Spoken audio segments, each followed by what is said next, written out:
We're going to start this meeting to order tonight at, I can't even read my phone. What time is it, guys? 6:37. Oh, there it is, 6:37 p.m. Good evening, everybody. What a wonderful tree lighting ceremony again. Round of applause for our chamber singers again. We're calling the meeting order on December 1st, 2025. Mr. Domer, roll call, please.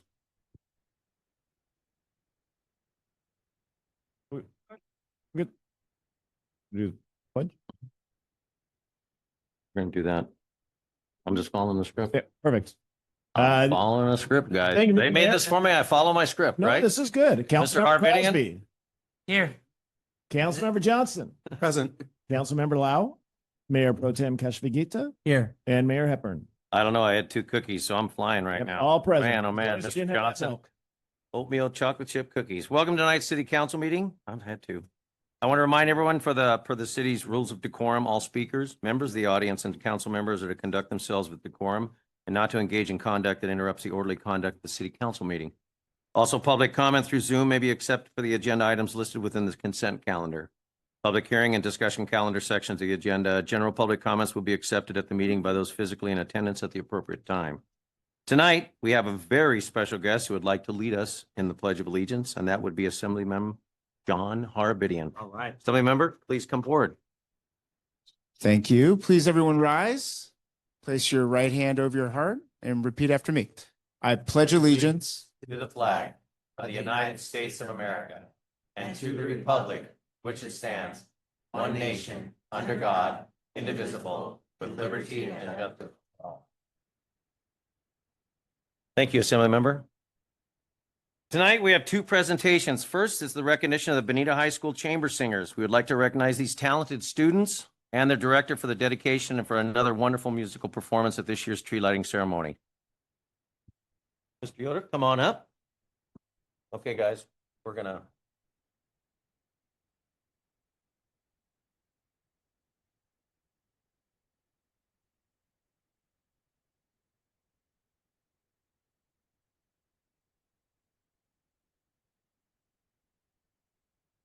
Oh.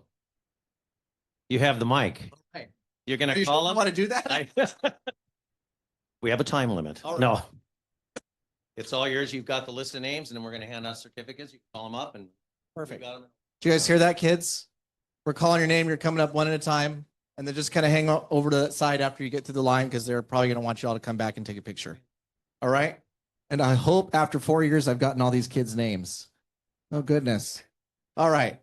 Tyler Benson, Nathaniel Bowman. Get moving, kids. Abina Brahmshatri, Carlos Cardona. Keep coming down the line. Keep coming down. Connor Cho. Grant Cunningham. Ian Eggy. Isabel Flores. Isabella Gonzalez. Maddie Haas. Ace Harrison. Eric Hernholm. Alexander Hill. Katie Lynch, Meredith Mikasa, Daniel Matthew, Riley McCartney, Zoe Moreno,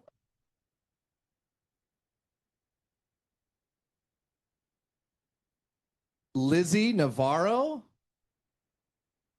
Serenity Eng, Paul Padilla, Mitchell Patterson, Xavier Perez, Arabella Santana, Ava Sierra, Jaden Silva, Avery Smith, Zoe Tucker, Francine Turingen, Andrew Walker, and Bailey Zilstra. Did I forget? I did not forget. Oh, Valeria Garrett. I'm sorry, Valeria. I was reading too fast.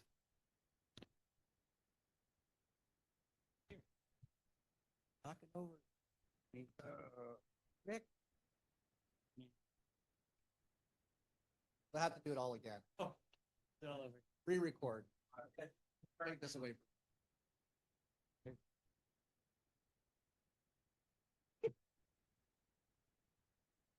Man. Go.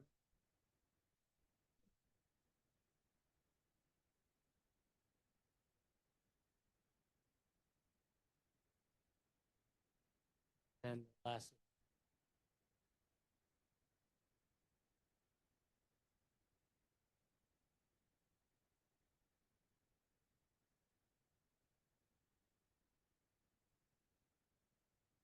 On behalf of the city of Verne, you've got the Senate. You want to do the Senate one?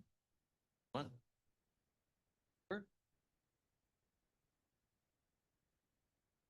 Behalf of Senators Rubio and the California State sent you with a certificate. The director of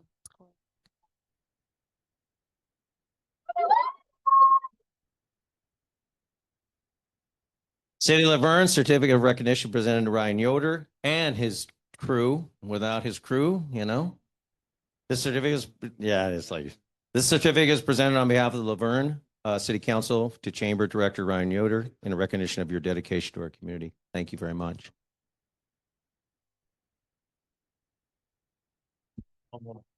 And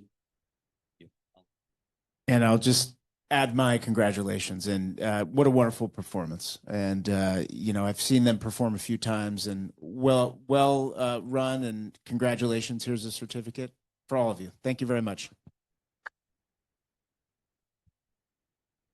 what? Yeah, all of you guys right here, we're going to get up on the dais, stand above, and then everybody else, all you guys over here. Okay, let the boss tell you what to do. Tight. Getting tight. Guys down here, tall in the back. Yeah. What? We're not tall enough, so we have to stay up Yeah. on the left. You guys tower over us, except for you, Mr. Where am I?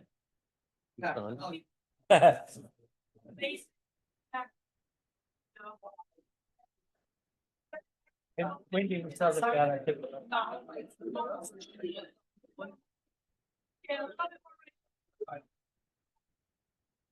Honey. Mr. Arbidian, in the Senate, right here, right here. Come on, right. Come on, come on. Mayor, get in here. That's all you. We made it. Yeah. That's the most certificate. By far. We love certificates. That's great. Took longer to get them Oh, that ranked extra than it few did for them seconds. to sing. I know. Look at Adriana, Andrea, Adriana and Andrea. Look at them, look at them. Andrea and Adriana, how are we looking? No, them, not us. You guys actually have fun. All right.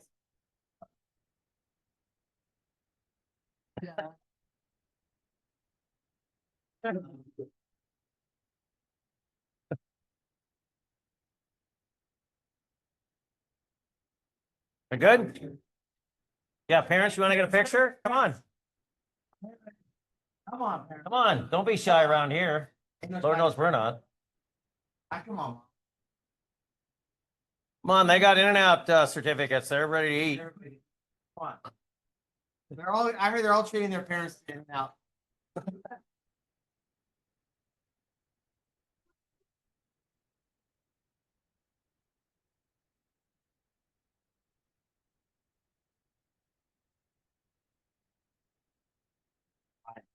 Thank you.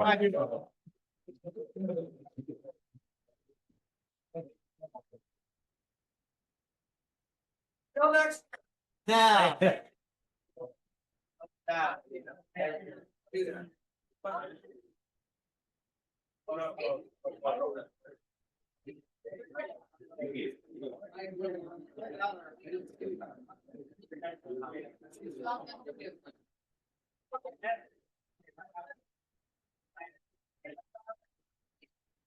Hey,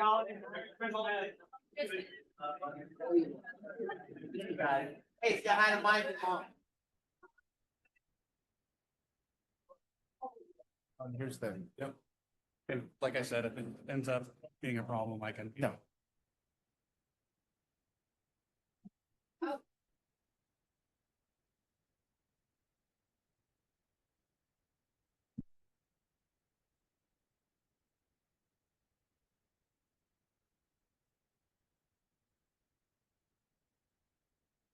Everybody here, got my buddy Tomorrow over there, Tracy Barrett representing. Another great year, buddy. Thank you. Thank you very much.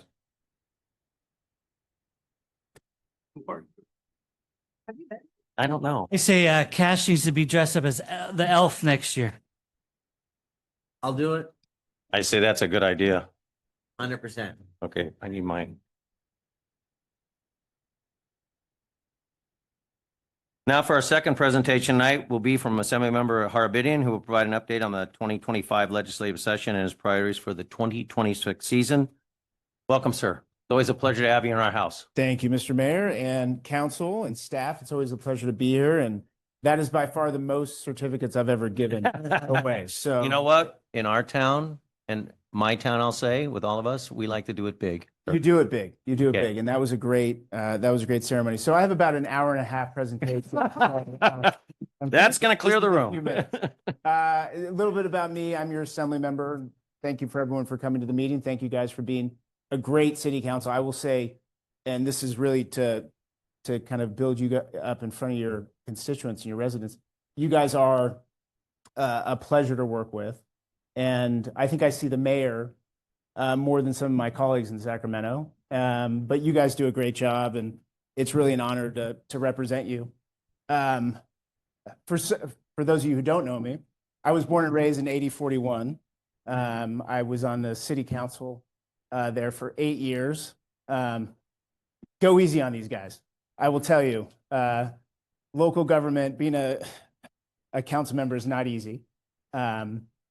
But I actually loved it. And in all seriousness, I miss being a council member quite a bit. I'm also an attorney, for better or for worse. Is that also an attorney? And I know we have at least two. So the district, it's a big district. As far west as La Cañada, as far east as the high desert, 500,000 people. So the city of Laverne, 32,000 people. I wish I could be here all the time. And I wish I could be with all of you incessantly. But when you represent 500,000 people in 12 cities, unincorporated areas, it's a big stretch. And there's 80 of us in the assembly. And my cities range as far as Pasadena, which is 140,000, and Bradbury, which is our smallest. But the district is known for a lot. Not only is it known for being home to Laverne and other great cities, but it's really a hub of higher education. I think we're known for a lot of things, one of which is doing education really well, higher education being, I think, a real focus. And University of Laverne is obviously, our pride and joy. So thank you again for allowing me to represent you and for being such a great city. I serve on many different standing committees and select committees, and here are some of them. I won't go down and name all of them, but a lot of the work of an assembly member is committee work. We do thousands of bills a year, and a lot of those are constantly moving through committees. And here are some of them that I serve on. I'm the chair of the Joint Legislative Audit Committee, which is really the oversight committee for the state. And so that's a lot of fun because we get to do a lot of work that I think the state should be doing more of, which is not necessarily passing new bills, but actually looking to see what we've done in the past, what's working, what's not working. And to the extent that anything in the state isn't working, we audit them. And, we've had some good success, and obviously there's a lot more work to be done. My second day in Sacramento, the Eaton fire happened. And so I do represent Altadena, Pasadena, Sierra Madre, where the fire hit. And unfortunately, a lot of our focus after the Eaton fire has been on rebuilding the community. Obviously, thousands of people were displaced. 19 lives were lost just in the Eaton fire, more in the Palisades fire as well. But This has been obviously something that no one could have foreseen, and it's been in many ways the story of my tenure so far, for better or for worse. And it's going to be something that we continue to work on. But I appreciate all of your support. I know that the communities around the areas that were affected by the Eaton fire really have rallied their support, and not only financial support, but in other ways as well. So thank you to the whole city for helping the victims. This past legislative session, we had a few bills that got signed by the governor. I always, as a council member, remember when our state legislators would come in front of us and talk about everything that they did. And I always thought it was counterintuitive. Like, they would come and say, look at all the work I did. I did, 10 bills or 6 bills. And I always thought that really wasn't a great metric of success. I still don't, really. So I include this because I think these were important bills, and these are things that I'm very glad that became law, like our mortgage forbearance act for the fire victims, so that they can actually get back on their feet and have a little bit of leeway. And the insurance payouts for the interest on insurance payouts on insurance claims. Again, these are wildfire victim related measures that I'm very proud of.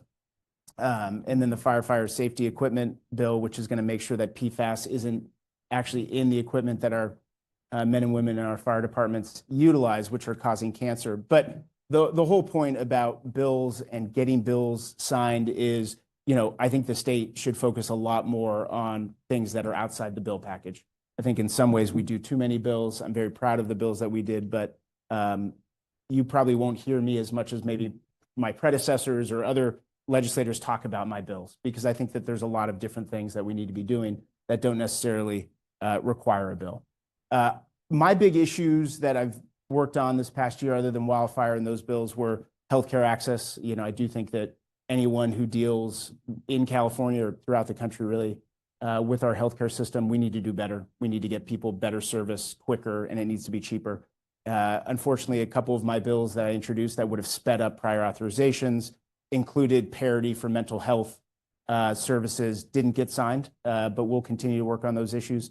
Our energy bills, everyone talks about affordability. I think that is obviously the topic du jour here in California, but probably throughout the country as well. You see a lot of folks talking about affordability. Well, our energy bills are our second highest usually cost point. And so I introduced a bill that would have made our energy system cleaner, but also would have reduced our energy bills. Unfortunately, that was vetoed as well.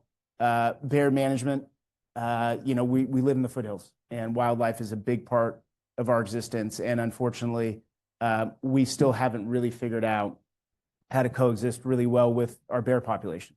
And it's getting worse. And in many of the cities that I represent, the human-bear interactions have never been higher. So we're trying to figure that out. Had a bill that didn't get across the finish line, but we're going to continue working on that. And then obviously, staff and council and I have talked quite a bit about housing. Housing will always be something that all of us are talking about, and it's something that the state is trying to figure out. I'm not sure we're doing it quite well at the state level. I mean, I think Sacramento policy generally can be improved. I think on housing, it certainly can be improved. And so I look forward over the next number of years working with you guys and continuing to have that conversation and get feedback on how we can actually build housing in a way that really includes cities and doesn't overstep and impose things that you don't want.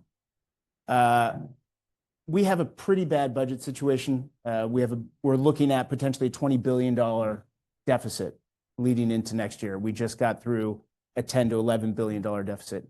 Even with that, we were able to bring money back to the district. A lot of it was wildfire recovery, but there was a number of different things that we fought for. One of the things that we did fight for was getting actual money into our housing programs. That was at zero. When the original budget came out from the governor, we had no money for housing, which was shocking.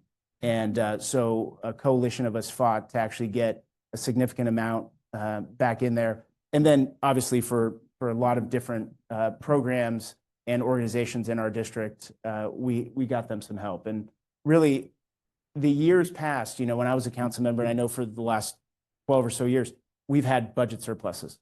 And it's been one of these things where you wake up and sneeze and someone gives you $1 million check to bring back to the district. Those are different. That time is over.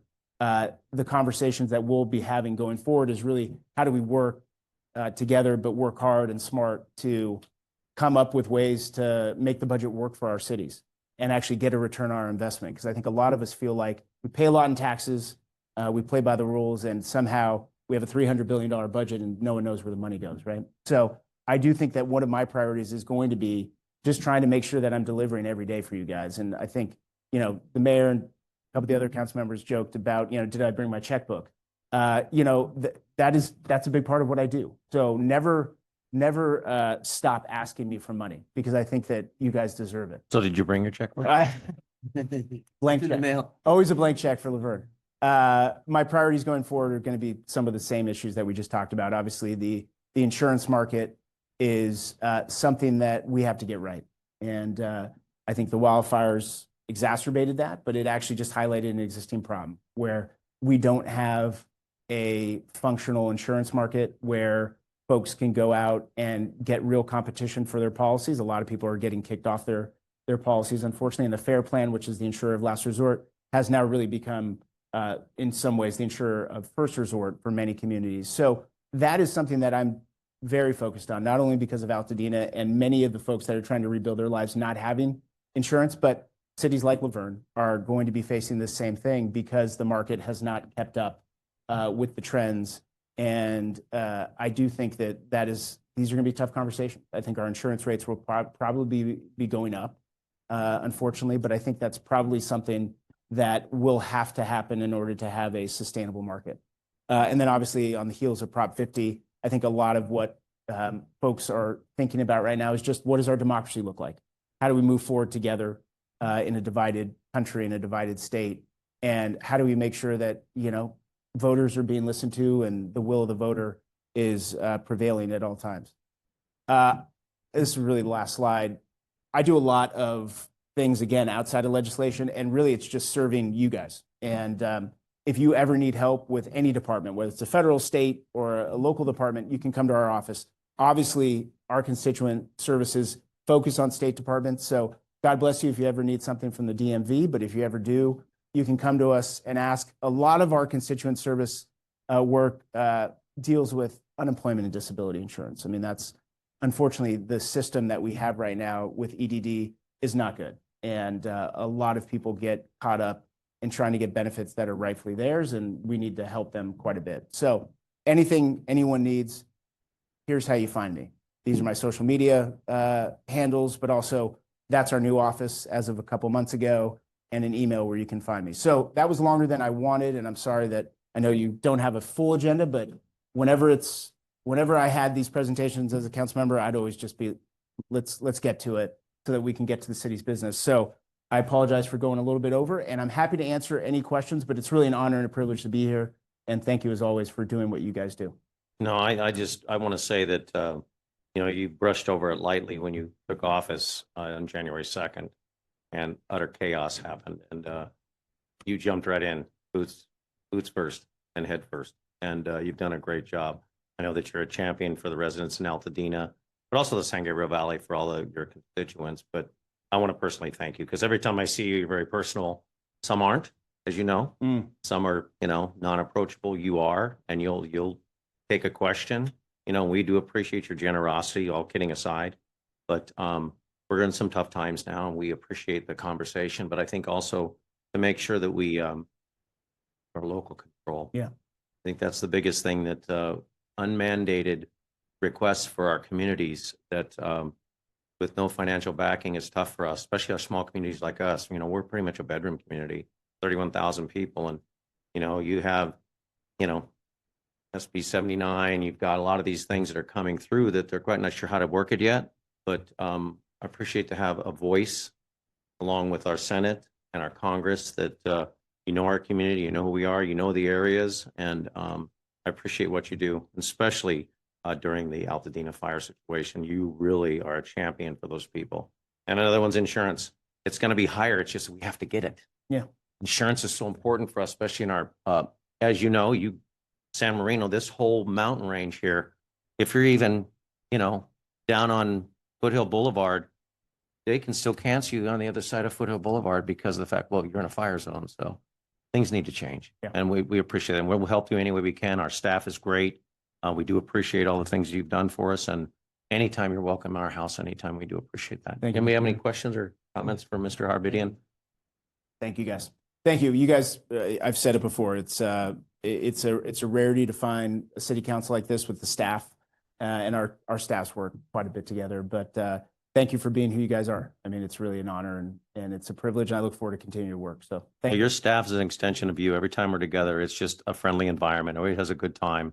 And one other thing that I don't think you've even been sworn in yet, as far as official swearing in. Well, we did not do district swearing in. You're absolutely right, Right. because that got sidelined by the fire. So Again, he just ran and jumped right into it. So right. again, you're welcome in our house anytime. We appreciate your generosity. Our staff is wonderful. Your staff is wonderful. So please, welcome anytime. Thank you. Appreciate it. And tell young G I said hi. I will. Of Please. course. Thank you. Thank you.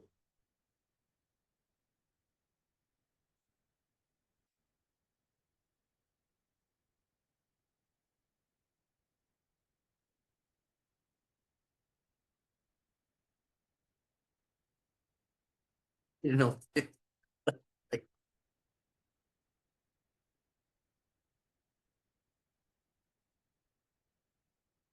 Hey, Les. Gotta get back to the North Pole. Thank you, Santa. Thank you. Thank you. You're nice all year, sir. You're getting a rusty nail in a bag of coal. Okay, we move on to announcements of upcoming community events. I do have Adrian Romero, our librarian. Welcome, Adrian. Good evening, Mayor, council members, and staff. I'd like to introduce a few events that will be taking place at Laverne Library this month. On Saturday, December 13th at 2 o'clock, we'll be holding a program titled Violin Melodies and Holiday Harmonies. During this performance, a musician from the Los Angeles Philharmonic named Paul Stein will perform and tell stories about musicians and composers. Funding for this program is provided by Friends of the Library. And on Wednesday, December 17th, we'll be holding a program for children ages 6 to 12. During this art activity, children can design a winter theme ornament for the holidays, and there'll also be some holiday books for those in attendance. And from December 15th to January 12th, LA County Library will be holding an online winter reading club for all ages. To complete the program, readers will be challenged to read 400 minutes.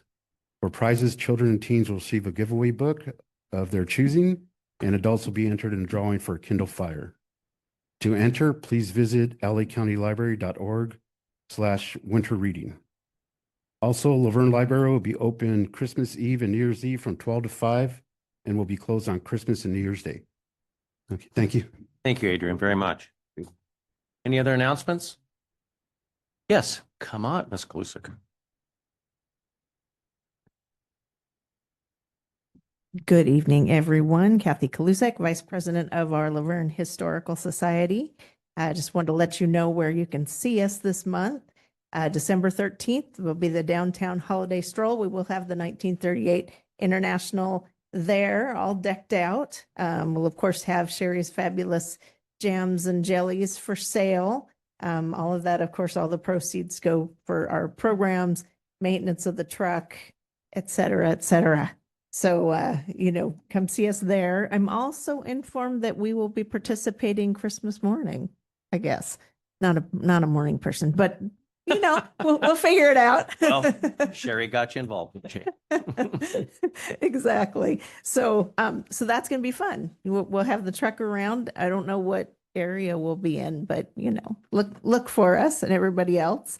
And of course, it is the end of the year, so it's time to renew or become a member with our historical society. You get 6 fabulous newsletters that Sherry does, all kinds of great information. We do have sometimes members only events, although most of our community meetings are open to the community, but we're keeping it at $20 for a person, $25 for a family, 200 for lifetime, so you don't have to bother. The Johnson family just became lifetime members. So thank you very much. We appreciate that. So as always, come see us. Look at our website, to get more information. But we're here and we're working to preserve history in our city. So thank you very much. Thank you, Kathy. Appreciate it. Any other announcements? Chamber, no more announcements? Okay. I've got some announcements. This is a packed month with stuff going on. So one of the big ones is Heritage Park, Winter Wonderland. That's December 13th from 9 o'clock to 1 o'clock. All this stuff is on our website in the city. Also, one of the big ones this week on the 4th is the Laverne All-Stars softball game, which is the LVFA, Laverne Firefighters Association, Laverne Police Officers Association. Entry is like unwrapped toy to help the Lights and Sirens toy drive. And that's at Wheeler Park. That's this week. That's Thursday. Brunch with Santa and friends. We still have spots available. We do. This is really fun. It really worked out really well. This was the first time last year, wasn't it? With Brunch with Santa, which is a great idea. I think there's special pancakes and fun stuff. It's only $10 per person, but you do need to sign up. That is on our website too. So very important. We've got, let's see, Old Town Laverne Holiday Stroll. That's the big one right here, what they just talked about. That is on Saturday, December 13th. Not this weekend, but the next weekend. Lots of great stuff doing this. Senior Holiday Luncheon, Tuesday, December 16th. These are all on the website. So please. And then also the Holiday Coloring Contest, City of Laverne, Monday, December 8th at 5:30 p.m. You turn them in, but this is for the kids. Really cute. And then we judge them, well, maybe for cash. No. Here we go, colors, yeah. So tons of stuff, but there's even more stuff than that. So please pay attention on the stuff there. With that, we'll close announcements.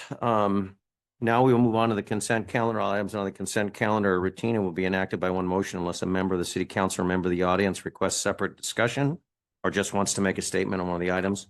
Council, do you have any requests for any pulling any of the items off the consent calendar? Mr. Domer, I think we had an item pulled. Is that correct? I believe item 4.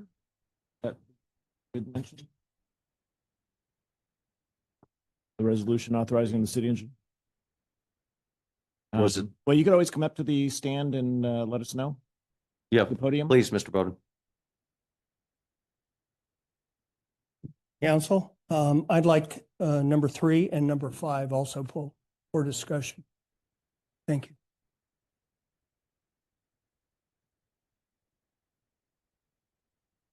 So 3, 4, and 5. So do I have a motion for items 1, 6, and 7? I'll move. And Second. 2. It's 1, 2. 1, 2. I'm sorry, just 1, 1, 2. 2, and 6. 1, 2, and 6. Sorry. I'll That move. was- Second. Vote, please.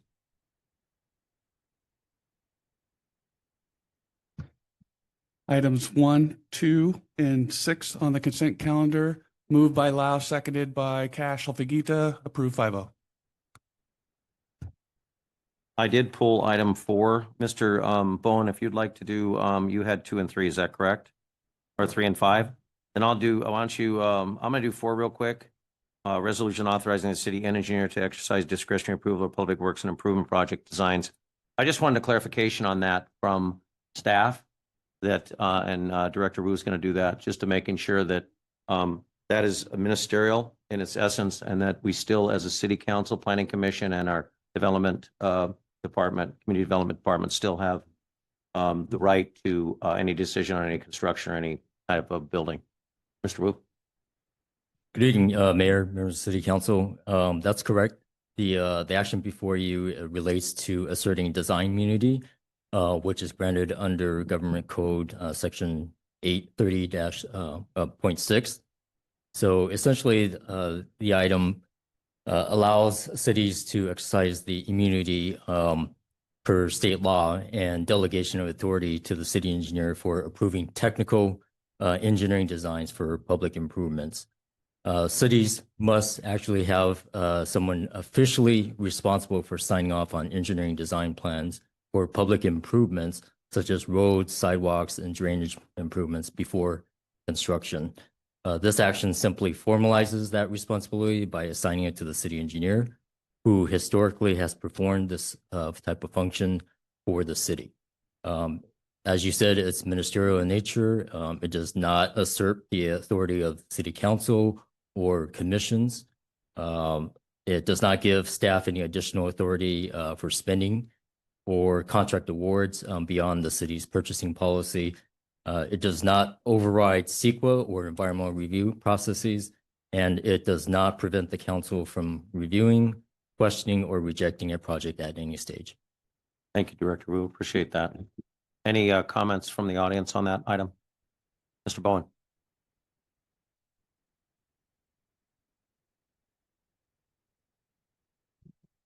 Mr. Mayor, Council. As I understand it, the city engineer does not work for the city. And we've had this discussion and it's still quite confusing. He works for RK Consulting, correct? Okay, that's part of the problem. We never get dialogue back and forth. So my understanding is he doesn't work for the city. So now we have a public works director, a brand new public works director that wants to give our overview to a guy that doesn't work for the city. In fact, he works for, as far as I understand, he works for a consulting company that we pay hundreds of thousands, if not millions of dollars every year for consulting. So my question is, why? Why can't the public or the public works supervisor handle something like this versus a person that doesn't even work for the city? And you know, I've asked numerous times, can't seem to get a good, clear answer. But if we're going to give anything this important to anyone, I believe they should work for the city.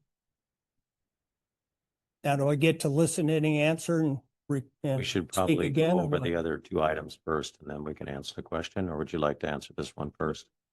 Which Yeah, gives- Mr. Mayor, we can answer this and then take an action on the item. I'm just waiting if there's any other questions from the public Let's- or if there's any other okay. questions. Any other questions on Yeah, this we item? generally have done it.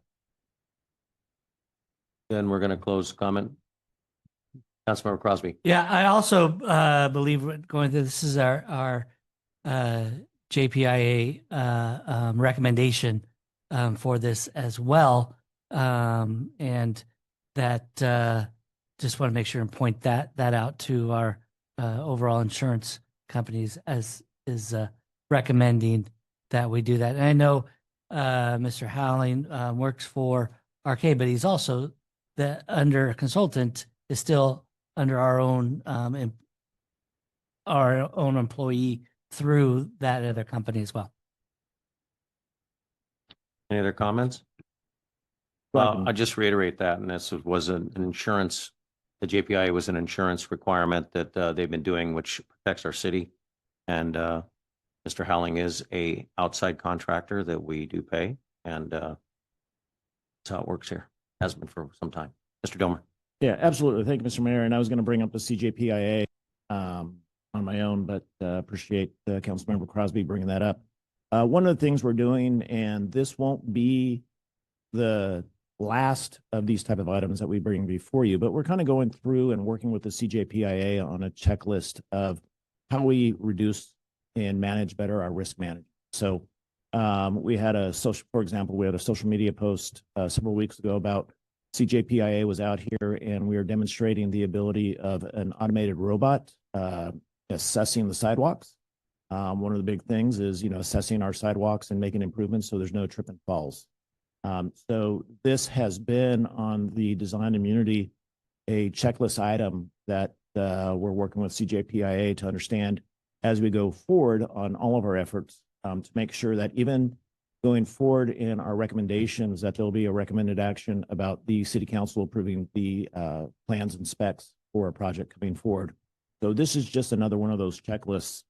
Going back to Mr. Bowen's question about the city engineer works for the city through a contract.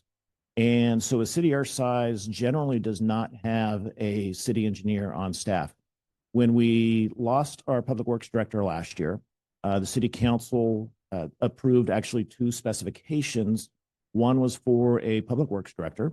The other one was for a public works director / city engineer. So we advertised it to look at who could we get, and the city council also increased for market basis the amount of money paid to either a public works director or a public works director who could also act as the city engineer.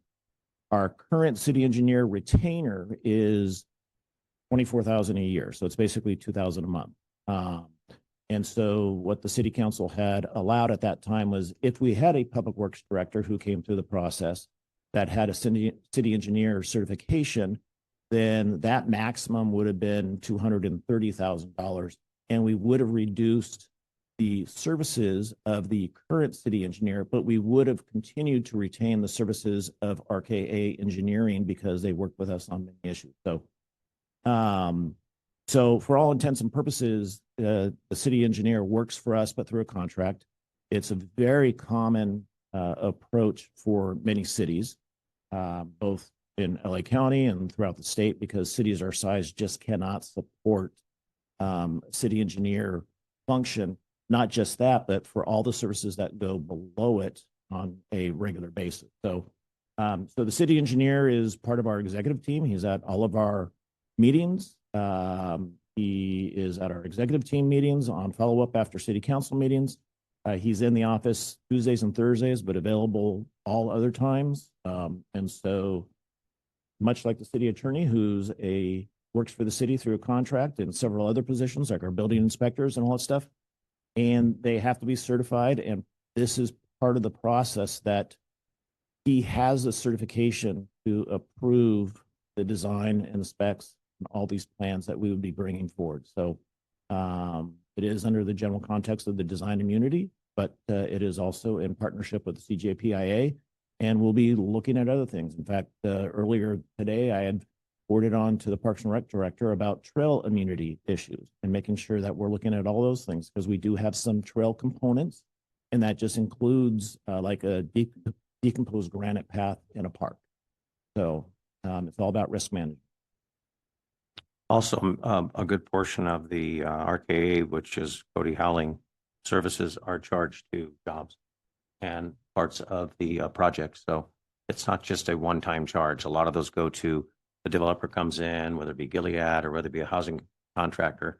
His time is charged to that person for the permits and fees. Correct. Yeah. So the retainer is a general fund, but all of the other design services and everything are based on the project scope, and they're coded to those projects. Right. Very good. I say so too. So do I have a motion to approve item number 4? Second? Vote, please. Item 4, moved by Councilmember Lau, seconded by Councilmember Cashel-Fagita, and approved by vote. Thank you. Appreciate the explanation. Thank you, Director Wu. Yes. Now we're going to go to number 3, Mr. Bowen. Item number 3.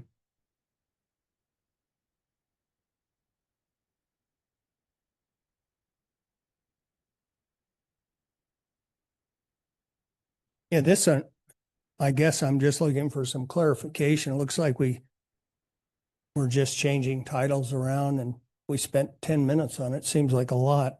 So it says there's no organizational structure change or compensation. So I guess just like to know why. Thank you, Mr. Bowen. Any other questions from the audience on this item? Okay, we'll close that. Bring it up to the dais. Any comments on this before we go to explanation? Mr. Domer or JR? Mr. Mayor, if I may, I'll take this item. This is a standard process. The council probably sees this at least a handful of times a year, where if a position becomes vacant, the department that the position vacancy happens in goes in, reviews the job classification, and tries to update it so it stays with current standards and language stays the same. The main driver for this change now is not the supervisor position, but the officer position became vacant, so they did look at it. They wanted to update the language, update the name to something that would better represent what the actual position is. Community services, which the previous position had, kind of bleeds into some other functions. And so this better defines what that role is and how we can market it, and hopefully get a good candidate applying for it on top of representing the supervisor, which is still filled today. And on the one that's non-supervisor, it is a union position, so it is negotiated with the union as well, of the job description, correct? Yeah, we certainly love the relationships that we have with our employee groups and have shared the job description that impacts their unit, and solicited their feedback as well as part of the process. But this is also bringing it in line with other agencies with the job description. Is that correct? Yeah, I think more specifically, it's what we Defines. need, and what Chief Gonzalez has requested and reviewed, as well as other department admin staff. Very good. And Mr. Mayor, members of council, as a general FYI, anytime there's a vacancy in any of the departments, I always talk to the department director and say, review the position. Do we need it? Do we need to change it? Do we need to look at and update the class specifications? We have another one coming up. Won't name yet, but the specifications haven't been changed in over 20 years. So it's always good to kind of look these things, and do we need to make changes or do something different? So As we've been doing for the last few years, we've been modifying and changing, bringing up to standards, other agencies. So with that, do I have a motion? Move to approve item number 3, the class specification for community engagement supervisor and community engagement officer. Second. Vote, please. Item 3 of the consent calendar, moved by Crosby, seconded by Lau, approved 5-0. Thank you. Thank you for the clarification. Mr. Bowen, item number 5, Mills Track Well Pump Rehabilitation Purchase Order.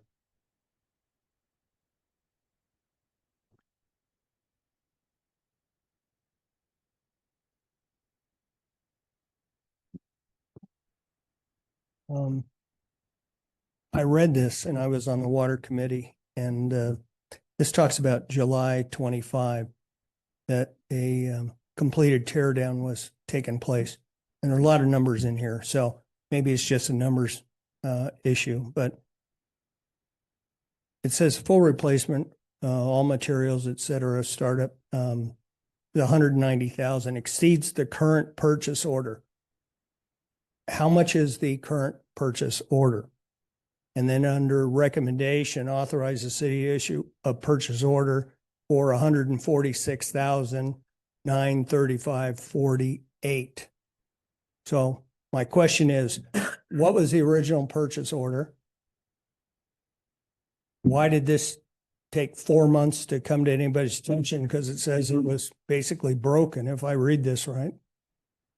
And is the additional 146,935 a general fund, or is it a reserve expenditure? And without knowing it well enough, I guess that's the only question I have. Thank you, sir. Thank you. Anybody else have any questions on this item? The audience? I'll close that, bring it up to the dais. Any questions? I think we'll refer this to Director Wu. He's right there. Hey, good evening again. Where'd he go? The answer to the first question, I believe the current purchase order amounts to about 44,000 of the 190,000. So that was approved under staff's approval authority under existing purchasing policy. So the 146,000 is obviously above that threshold. So that's why we're seeking council approval. So the second question, the project was funded out of a current CIP project that was funded in the 25-26 capital improvement project budget. So that's coming out of the capital reserve fund in the water enterprise fund. And this particular thing is basically replacing almost everything: sleeve, shaft, motor, and the entire thing that hasn't been done in a long time. Is that correct? Correct. It So really- started out as a maintenance project when the contractor, Tri-County, went into the system to investigate the condition of the system. They noticed that it was in much worse shape than they originally thought. So full replacement was recommended. And that's why it took a little longer, for the fact that we did shut it down, pulled the pump, and then they realized more to follow, did a research, looked down the well and figured that this needed a full replacement, and that's why the cost went up. Correct. And we'll have a brand new system operating on a very old system. Be nice. Okay. Any other questions for Director Wu? I just appreciate Mr. Rue and Mr. Bowen for being part of the water study, because this is why we really need that water study, because there are a lot of old water issues where if we don't have these pumps or these lines, then we have a lot of issues with water going to our residents. So just appreciate that representative panel that suggested that, and us going through those whole pieces to approve those water rates at that time. That's going to be affecting us January 1st. But this is where that money goes right back into fixing the line. Hence why we did such a study on our sewer and water rates, that we did curtail a little bit, but they will be revisited because, as we know, our system's aging, or has aged, over 100 years old in some of the stuff. So it's going to be replacement, not repair, complete replacement. So I appreciate the explanation. Thank you very much. Thank you. With that, I'll take a motion. Move to approve. I'll second. Vote, please. Item 5 of the consent calendar, moved by Johnson, seconded by Lau, approved 5-0. Thank you, guys. Thank you, Director Wu. Appreciate that. Okay, with that, we will move on to. We'll move on to public hearings on the agenda. We'll move on to the discussion calendar. There's one discussion item tonight: direction for developing a local electric bicycle ordinance. City staff seeks city council direction on whether to prepare a local ordinance regulating the operation of electric bicycles and other motorized mobility device within the city of Laverne. Mr. Delmer, can you call forward the person who will speak on this? Thank you, Mr. Mayor. I'd like to call for Captain Travis Tibbetts, or actually going to go one above him, and Chief Sam Gonzalez. And now for something Coming totally out, different. Frank. Captain Tibbetts. Wow. Yes, good evening, Mayor, Mayor Pro Tem, City help Council me? members.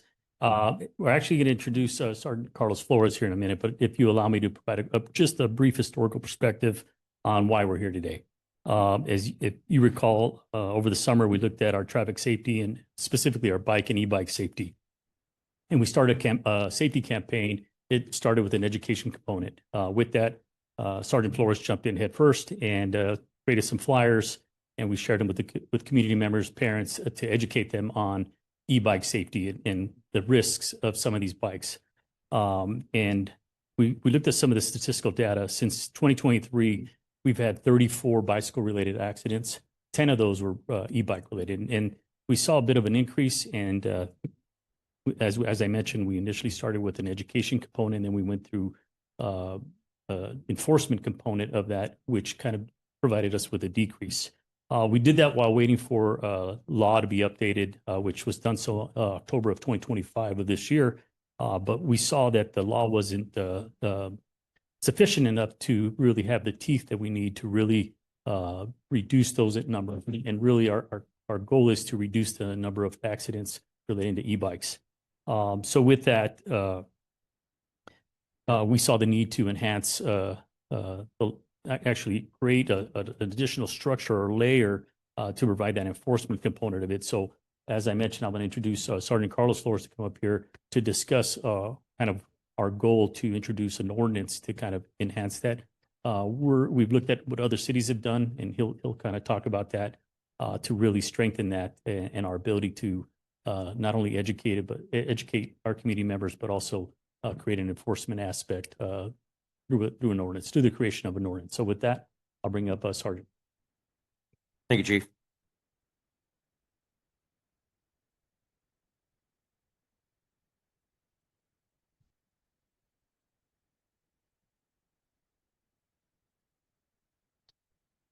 Good evening, Mayor, council members. Thank you for the opportunity to present this item. My name is Sergeant Carlos Flores with the Laverne Police Department.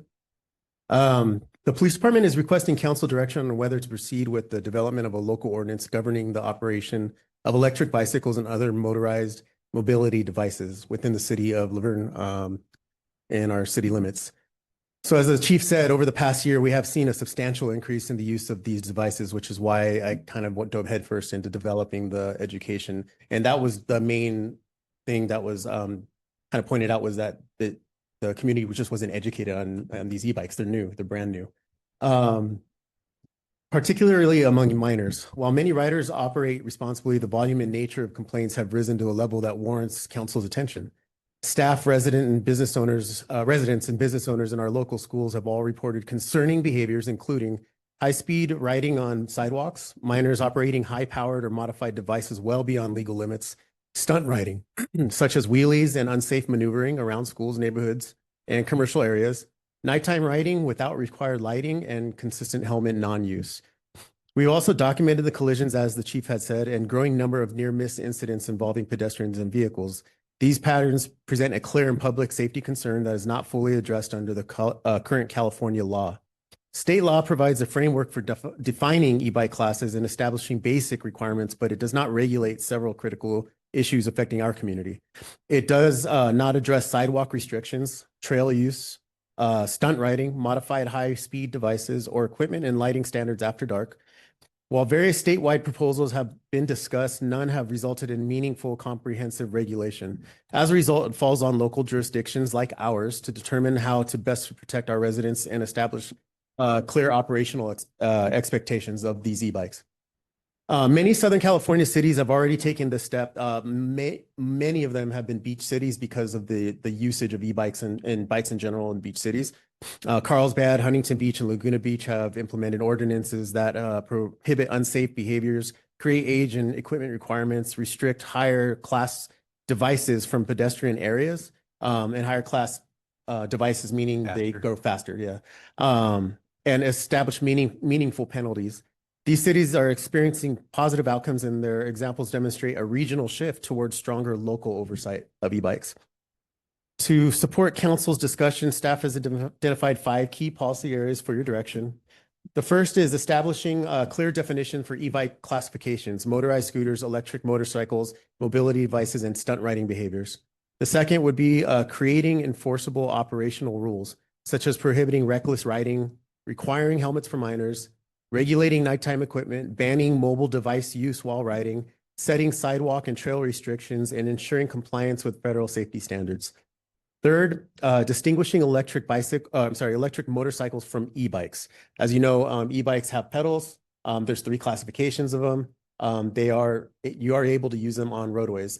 An electric motorcycle is considered a motorcycle. It's just that, like a Sauron.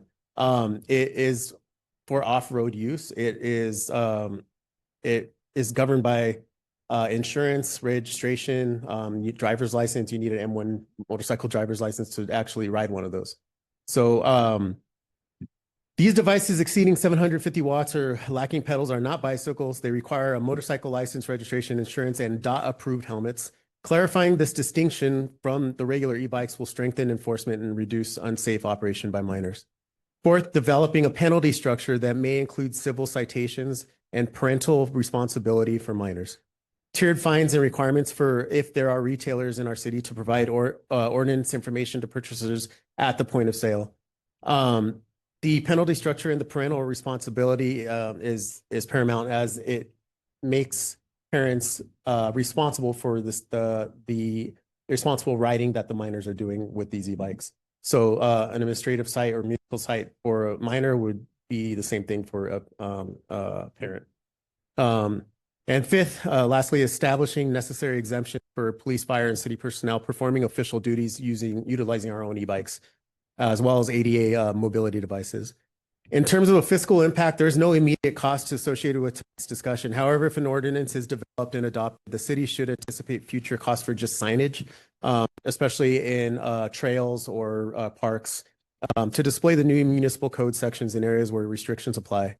In closing, staff respectfully requests the council's direction on whether to proceed with drafting a local electric bicycle ordinance based on the policy areas we presented tonight. If authorized, staff will return in early 26 with the draft ordinance for first reading and council review. I'm available to answer any questions the council may have. Thank you. Go ahead. Regarding helmets for minors, why are not adults?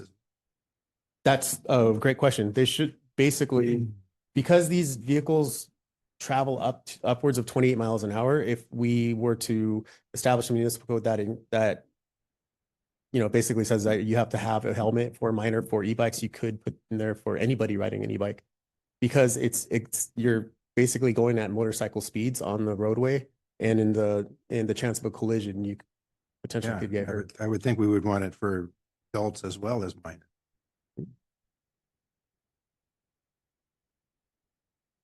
So I just wanted to say thank you for putting this together. It was a really good presentation, really good report. So I wanted to commend you on that point as well.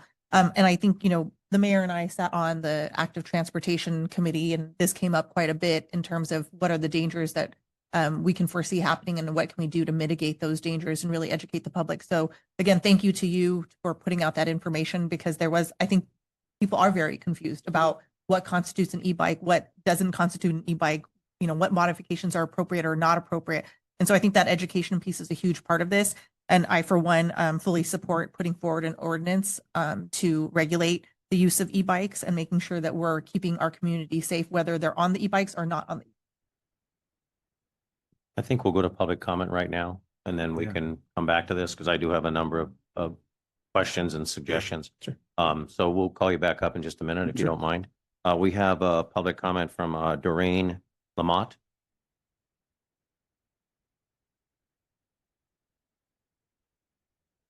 Oh, hey, Doreen. How are you? We grew up together in Arcadia. Yes. Good to see you. You too. Good evening, Mr. Mayor and council members. My husband and I are very active in this community, and we love this community. At night, we take our walks, and during the day, we're in the park playing pickleball. But man, those e-bikes. Are you loud when you play pickleball? Which pickleball do you go? We've heard about that. I'm sorry. Normally, we play in Claremont because it's a No, little. we want you to stay in Laverne. It's hot. We need shade over there. Anyway, and now it's really hot because of those soundproofing devices. Oh, yeah. The air doesn't get in at all, but we understand. We understand. We don't want to be kicked out. We don't want our pickleball closed down. So whatever we have to do. But anyway, at night we're walking basically Foothill and below. So it's the business areas and then the parks. And we have pedal assist bikes ourselves, but we don't have throttles. We don't get the assist unless we're pedaling. And I think we're the lowest class of e-bikes, so that we can ride in parks and national parks. And our bikes only get up to 20 miles an hour, and that's going downhill. And man, that's scary at 20 miles. So I don't know how these kids do it at whatever speed they're going. But so anyway, we're taking our walks at night. We're around town at all different times of the day, and the summer was the worst. And now that either the word's getting out or the kids are in school, but it's calmed down somewhat, but the summer was wicked. Imagine walking down the sidewalk going to Vaughn's at night from D Street, and you've got an e-bike coming head on the sidewalk. They don't even see you. I guess I should have had my lights on. I don't know. If I had not jumped out of the way, I would have been hit. The kid never even stopped. But it hasn't happened to us just once, but twice at night. So it's a little bit scary. And when they come up behind you, you can't hear them. And then they're like, watch out. So which way are you supposed to jump? Oh, no. But anyway, and then the wheelies up and down D Street, the posse's going through the parks. There's little kids playing. And I don't want to see the e-bike riders get hurt either. Chances are their parents don't know what they're doing. I'm a parent. Probably, oh yes, Mom, I'm riding safely. Well, just on Saturday, it is mainly the minors that have no idea about the power that they're riding with. 3, I estimate 12-year-old girls, 3 on a bike. The driver has a helmet, but her two friends don't. And they're trying to cross D Street. Well, right when I snap my picture, because I do have it on my phone, the opposite direction comes two guys without helmets on their e-bike, and one of them's on their cell phone on the back. Well, luckily he wasn't driving, but anyway, it's out of control. It's scary. I'm so happy to hear that the police department's paying attention, because I don't want to be a complaining resident, but I don't want to hear a tragedy. I don't want my tragedy. I don't want a parent to receive a call. We can all have fun. We just respect that they're very powerful machines, that I think the motorcycles, probably everyone realizes they're not going to be allowed on the streets anymore. And I didn't even know the difference, but I knew they went really, really, really fast. So my question is, if I'm run down on the sidewalk, who's responsible? The kid, most likely scared to death, will keep on driving. I don't have a license plate that I can get. Am I just left there for dead? I don't know. And will the kid get hurt?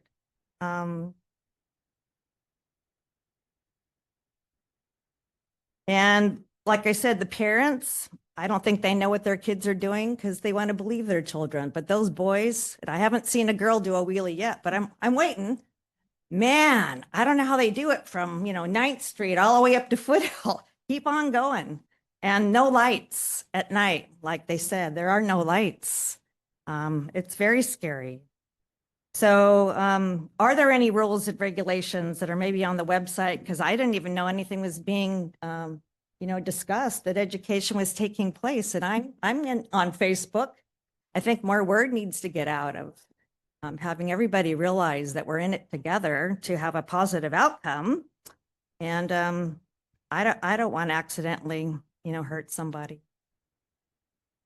So I look forward to rules and regulations that will keep us all safe. And I think we can do it. And this is a wonderful town run by very caring people. And it's a very family-oriented community, which I love. Thanks. So thank you for your time. Appreciate it. Thank you very much. All righty. Thank you. Anyone else wish to speak on this item? Please. Skid Sauerman. So regulations, something we could send to Betty, and I really feel like regulations really ought to be done on the state level. It's a shame that hasn't happened yet. They actually are. They Well, are. they're not enough. No, I agree, but they are doing that. And not tough enough regulations. And I agree with a previous speaker that, yeah, it's kind of out of control.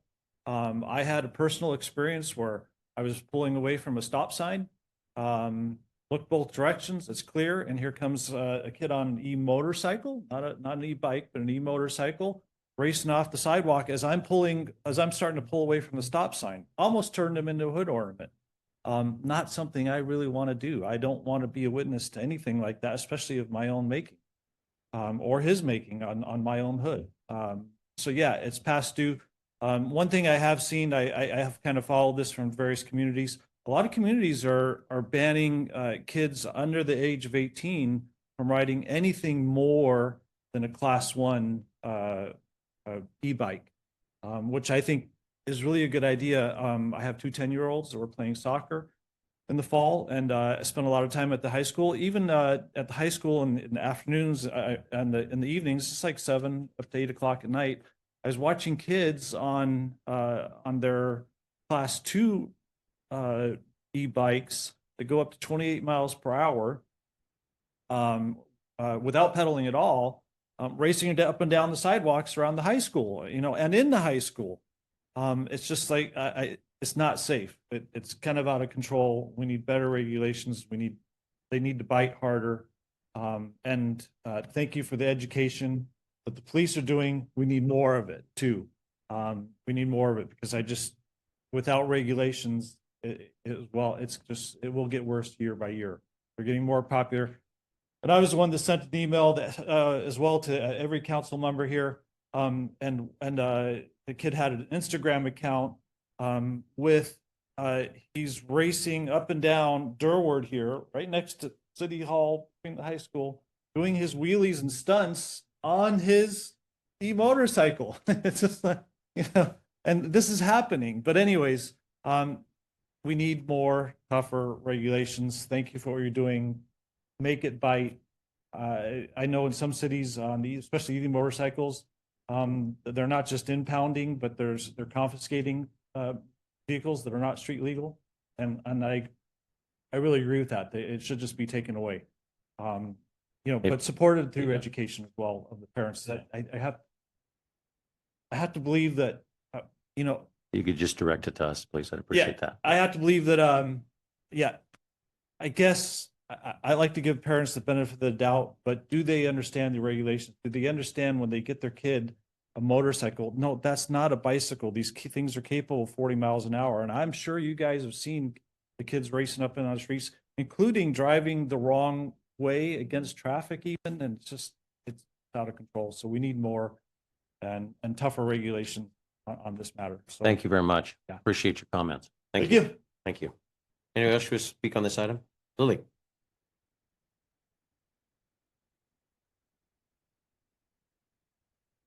Good evening. Merry Christmas. I am so happy today to see the tradition. So I love our town. So definitely is very sweet town. So this e-bike regulation, I strongly support. Of course, I have two sons. One is on skateboard. One is on regular bike, not e-bike yet. They will not listen to mom, of course. They say, but every day I'm so worried. Even today, I say, hey, I'm going to city council to make some comment. My son just whatever. But say, look at this. I say, do you remember what I mentioned maybe 2 years ago? Because the bike lane, the green icon is on the middle of the road, is an intersection as a D Street and Bonita, right? So I never understand. So how could the bike stay in the middle with the car? And then my son said, this is a town, so it just should be just like this slope. He has his reason. So I couldn't really argue with them. So, but I strongly support the regulation for the kids, teenager, how they should really follow the law, not speed up, not have riding a bike with phone is just scary. Just couldn't think about it. And also, helmet. Whatever how old you are. So I think if you ride a bike after up to 20 miles, you need helmet. It's just too scary. And then e-bike so quiet. You don't even know what's happened. Shoot just next to you. Oh my God, so scary. So, and so many things I couldn't think about, but some other people might know. So I strongly recommend have a public input and as soon as possible. And then I would love to help make this sound loud on social media to call out all the parents that has to input for their kids' safety issue. So it's very important. I'm so happy this issue bring up by policemen. I think it's very, very important for our old town. So nobody want to listen to any tragedy, bad news from the people we know in this small town. So thank you so much. Merry Christmas. Thank you, Lily. Anyone else wish to speak on this item?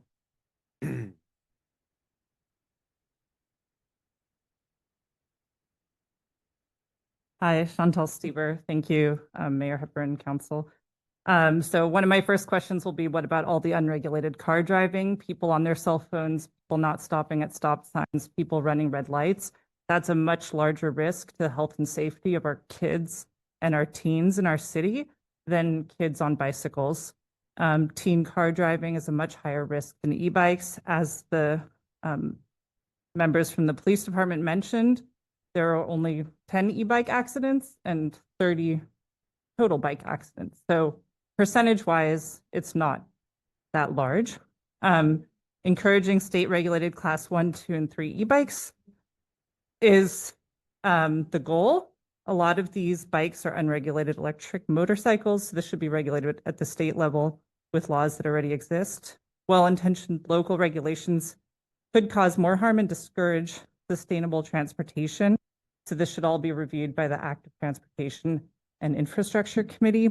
For example, even something that sounds reasonable, like sidewalk bans, has the potential to present problems that in places like the high school where the bike access has to cross the sidewalk, or families with children who are biking for transportation. Like I said, the unregulated electric motorcycles are already illegal at the state level, and novel local regulations expose the city to legal liability and reputational risk. Thank you. Thank you.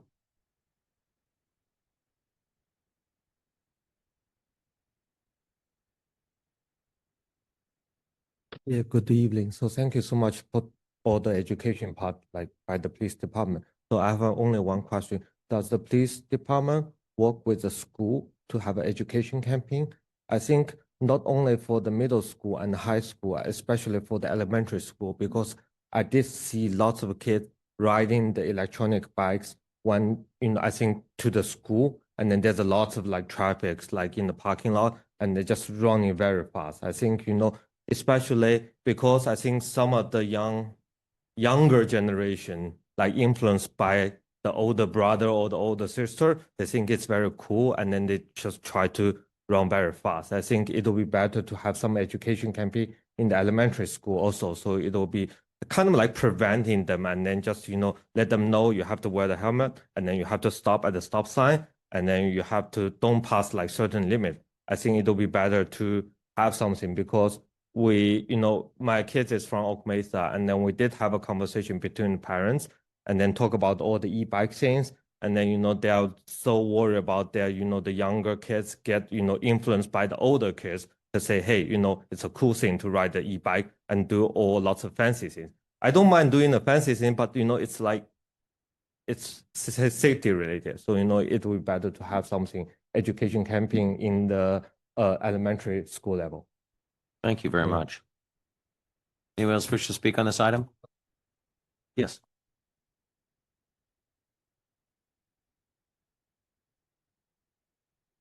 Hello, Mayor and Council. I just wanted to let you know that I am a motorcycle rider, and I got my M1 license, and I've been riding for many years. And the safety in regards to e-bikes, I would hope that the younger kids would get the same education that I did when I first began. They just need to know the safety of the rules, make sure if they're going to be riding at night, they use good reflective gears, helmets, good protective on their elbows, whatever. And if it's going to be allowed at night, then yes, these bikes will need to have some kind of reflector or some kind of light in the front, letting them know, but they have to obey the rules. Just like a car, they want to be on the road, they're going to have to abide by the laws, just as any vehicle driver license operating on the road. So I just wanted to bring that to your attention, that it's very important to know the laws of the roads and be respectful for the other people in the communities as well. Thank you. Thank you very much. Anyone else wish to speak on this item? Please.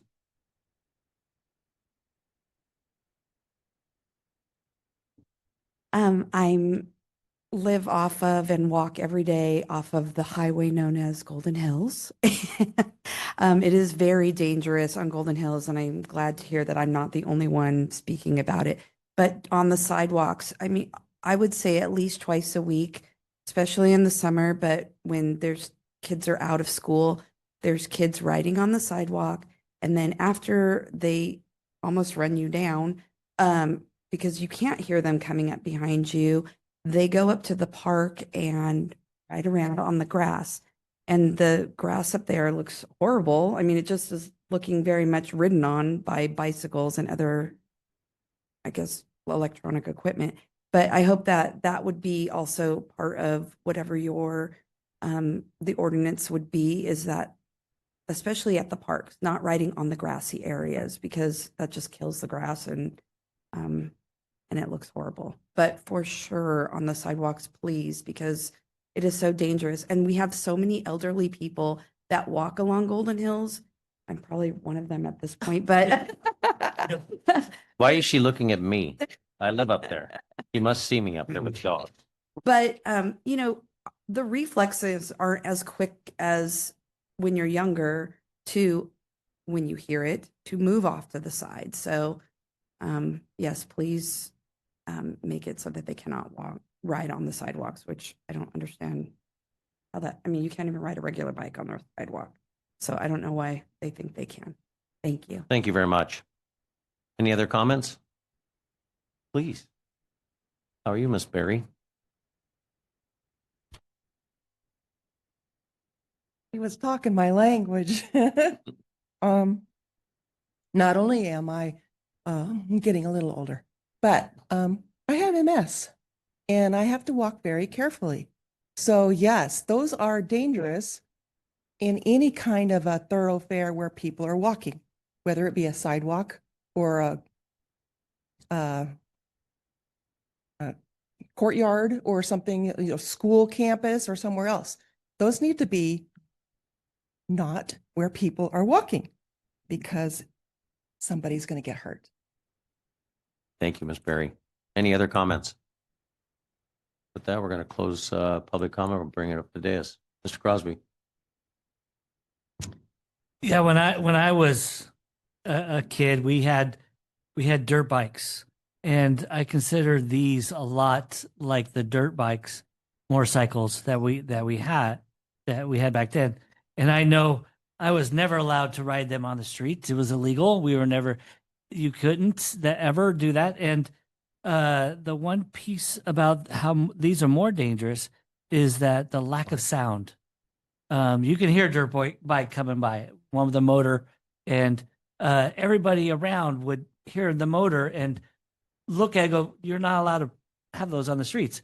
But these have become acceptable in some sorts because the technology and running behind the laws of the state of technology is moving a lot faster than the legislators can.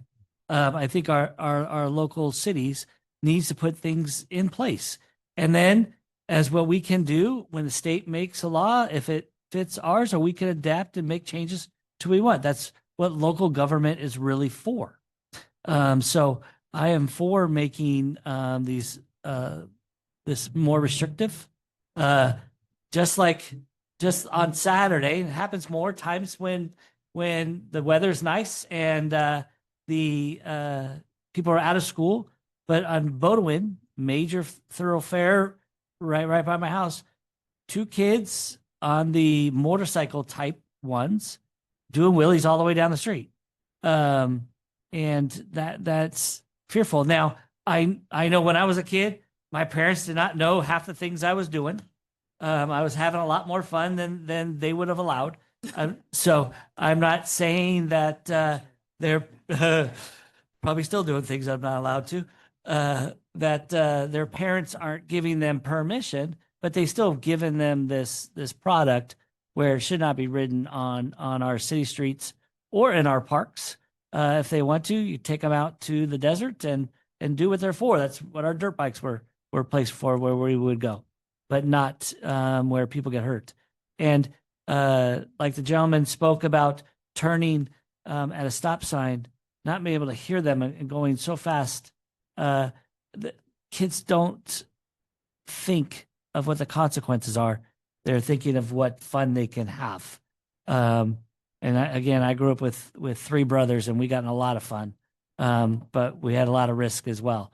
So I think making our city safer, because if someone does fall and get hurt, then who is to blame? Is it our city not having these regulations? At least we'll put them in place where that we can. I also agree that we need to crack down on cell phone use and driving and all that. All those things of we have those laws and regulation, and that we need to enforce those as well. But that doesn't mean we don't not put these regulations in place as well. So my thoughts. I would ask staff if we've had any input from JPIA regarding this issue as far as insurance and liability. Yeah, it's still early. We wanted to get kind of direction from you, and then that's the next step, both from a legal, because I know the city attorney's been working on stuff in Mesa. Then process that the police department will put it through. So there's still going to be a vetting, and I know that we're also seeking comments from other people who be here tonight. They can send in those comments to cityclerk@lavernca.gov, and we'll take that into consideration. And just for the understanding is, when there is kind of a draft ordinance come back for a first reading, it will be, the first reading is kind of, are there going to be any changes? And if so, then we'll make those changes. It'll come back for a first reading again. Or if it's lock, stock, and everything's good, then it can come back for a second reading and adoption. So there still is a process in that the CJPIA is stop will make. Okay. I'm sorry, I forgot one piece. I just want to comment on the education piece. I know the mayor and I are on the ad hoc committee with the school district, and with the permission of the school district and the police department, they've been putting out things with in peach jar to our schools. We can make sure that they up that again and re-put them out. I know they were doing that at the beginning of the year. And with the Youth and Family Action Committee, working with the police department, we've had this discussion as well, working with the school district by putting information out there too. So, but we can always do more information if you're not seeing it on the website or not getting it from your school. I know it was going through Peach Jar that's done. Peach Jar is a avenue that the school district uses to help spread information from local agencies to their families. Councilmember Lau, thank you. He's always, Steve, but sorry. Are you done? I do agree that we do need to address this issue and not drag our feet on this. I just don't want to see a lot of kids getting hurt.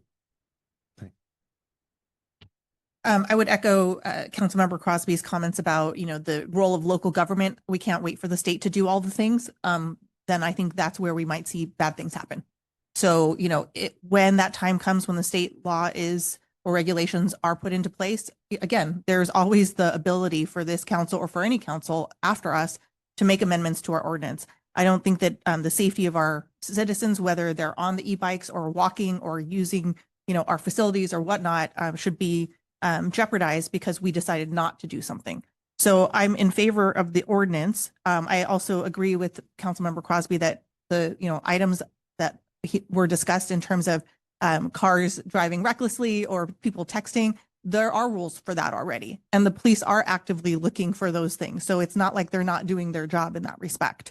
I think this is just an added safeguard for our community members, particularly, again, young people who don't drive and maybe are not as familiar with the rules of the road or what they should or shouldn't be doing. And we can't always guarantee that they're going to behave in the most, adult or mature manner because quite frankly, their brains are not fully formed yet.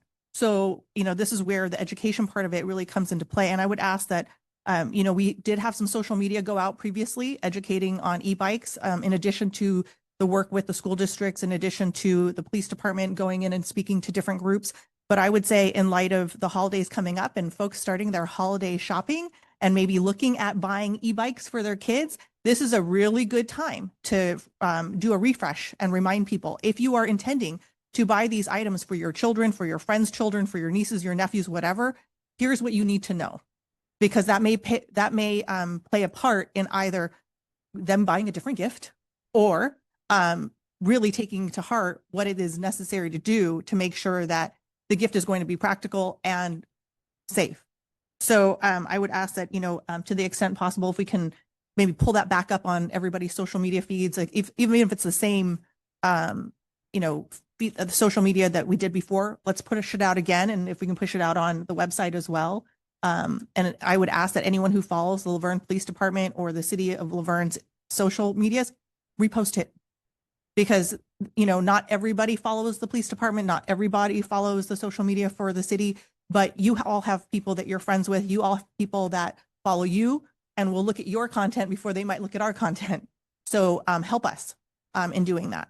So again, that would be my ask for staff and for the police, if we can just, in the meantime, just refresh that education piece. But I too am in favor of creating something, and I would love to see a draft of what comes back. And so you've heard some input from folks here tonight about what their concerns are. I think this was a very comprehensive report, and I think you hit on a lot of things that people would be concerned with, including ADA accessibility, mobility issues. We want to encourage people to use other modes of transportation. We want to make sure that it's safe. So thank you for this. Thank you, Councilmember Lau. Mayor Pro Tem Cash. Oh, thank you, Mayor. My colleagues hit it said it best. You know, I'm 100% in agreement with this. And when you're prepared, I know I talked to the chief about this several months ago, and and he mentioned to me that we're, you know, going through the education phase of it, which I really appreciate. Continue to let our community know. I've had several of these amazing young kids out there, man, true warriors, having a great time. And just had to just kind of tell them, just be safe, kid. That's all I kept telling them. There's a kid out there that owes me a pair of glasses. I saw him jamming on the bike, and I was like, "Hey man, I saw him. I was driving, you know, squinting his eyes. I'm like, hey man, where's your helmet? Where's your glasses? Where's your, you know, personal protection equipment or PPEs we talked about in the army? A lot of things that we do." And he's, I ain't got it. And I was like, oh man, we gotta be safe. And all I can remember and all I could think about is, man, if I didn't, I wanted to give this kid all I could was a little bit of education. I gave him my glasses, and I said, just be right safe. I was hoping he made home safe that night. Several other kids in the community, especially up heading up Esperanza, I've seen them. They're just kids having a great time. And there's nothing more I enjoy in life than seeing our community together, whether we have our tree lighting event or we're at the park and I see our community together, or just seeing kids having a great time. That warms my heart. And there's still America out there that people can still enjoy and be safe in the community. But at the same time, want them to be safe, right? Not just for them, but for other people that are walking in the community. And the last thing I would ever want to hear or see is on channel 5, 7, 9, or 11, where you see a kid was injured or as a result. I didn't say 2. Oh, did I say 4? Did I mention Fox News? Okay. 5, 7, 9, 11. Okay, we got 2. We got 5. Okay, okay. Well, I mentioned those guys too. Having said all that, my colleagues pay really close attention. I love you guys. Also, one thing that other cities do, and maybe we could do, I know they, when they impound these bikes, it's going to take a lot of time and resources from officers. And I know the other amazing lady talked about the folks that are out there, you know, driving with their cell phones. Every time you stop at the light, if you look left, if you look right, there's someone, everybody's on the phone, and it's so sad. But best we can do with the amount of resources that we have. Continue enforcing this. I know that some cities, like I said, do. They charge $100 a day for impounding because you're going to have a lot of bikes over there, a lot of Sirons. And it's at least good to know as a council member. I do not want to ever get on a Siron because that's really fast. And I'm older now. And it really hurts when you fall. I'm trying to save my 6th. Yeah, it does hurt. Good little education piece between the pedals and non-pedals. So that at least I could understand that. And I know the message is out because I heard it from my son today. He said, hey, are you going out today to city council meeting? You guys got to talk about those, ban those bikes. I go, yep. He didn't say nothing. I said, yeah, that's right, dude. But anyways, I just want the kids to be safe. And I don't want a family member to get worried at their tragedy. That's all that best we could do as a city. And that's what being elected here as local level for local level politics is. We can affect change. And why not? Thank you. You with that? I'm good. All right. I want to see. Yeah. All right. Thank you. Good. Don't you have an electric bike? Yes. Little pedals? I seen you jam. I have pedals. All right. Yes. Not the motorcycle. 100%. Which I do have an M1 motorcycle license also. Thank you very much. Great comments. I think this is a very good idea. I'm going to refer kind of the Carlsbad. They're one of the first cities that really instituted and have being in Carlsbad a lot.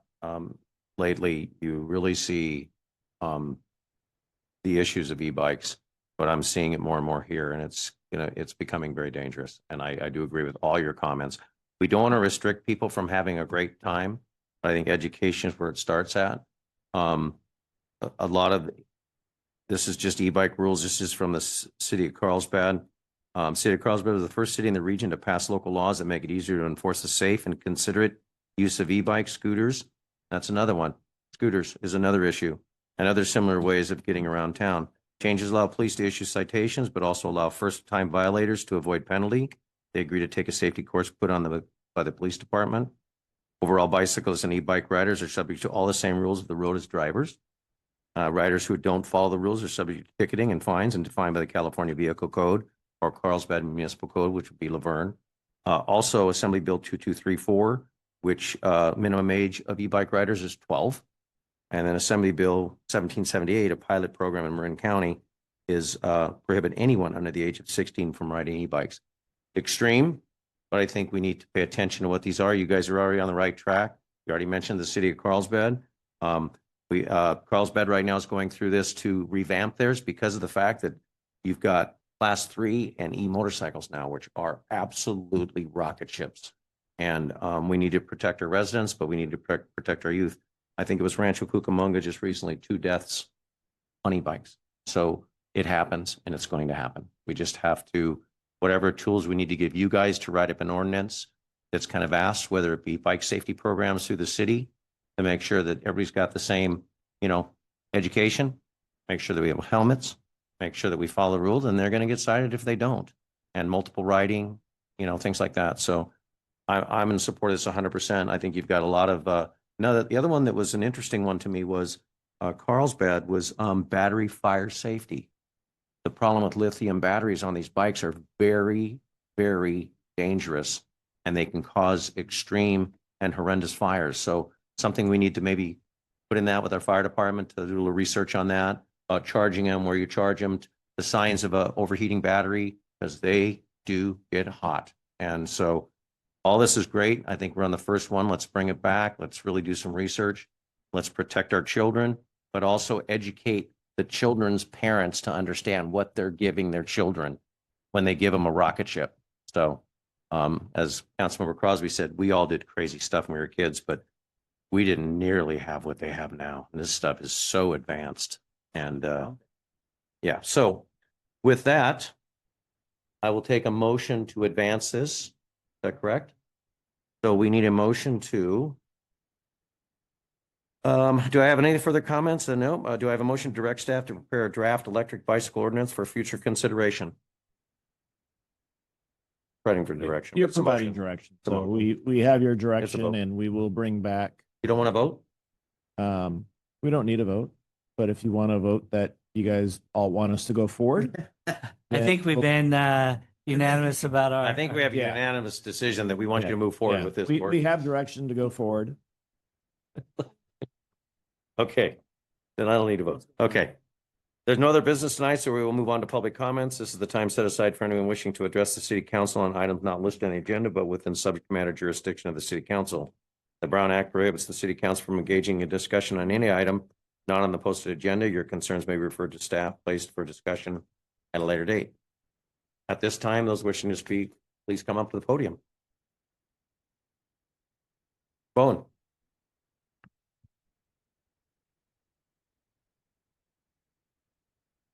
Third time's a charm. Good evening again. I have 3 quick things. Mr. Crosby, if I was 60 years younger, I'd have one of those things in a heartbeat. Although my parents would have never had the money to buy one. No, That's we made everything when we were kids. yeah, I didn't. So yes, I agree, but I don't want to be the one that is on the news either. Secondary, a little more. It's been almost a year since the fires. And at that time, I brought up right after that, the lack of mobile in northern Laverne. We were told that it would be addressed, that there was going to be a company, cell. When the cells were down, the internet was down, we discovered how vulnerable we were. And it was Tim, you live in that area.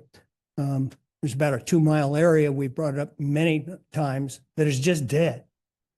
And the city manager said, go to Verizon, go here, go there. Well, I have, and it falls on deaf ears. I was also remember the last time I brought this up that if I remember right, you had a problem here and you went to Starlink or whatever.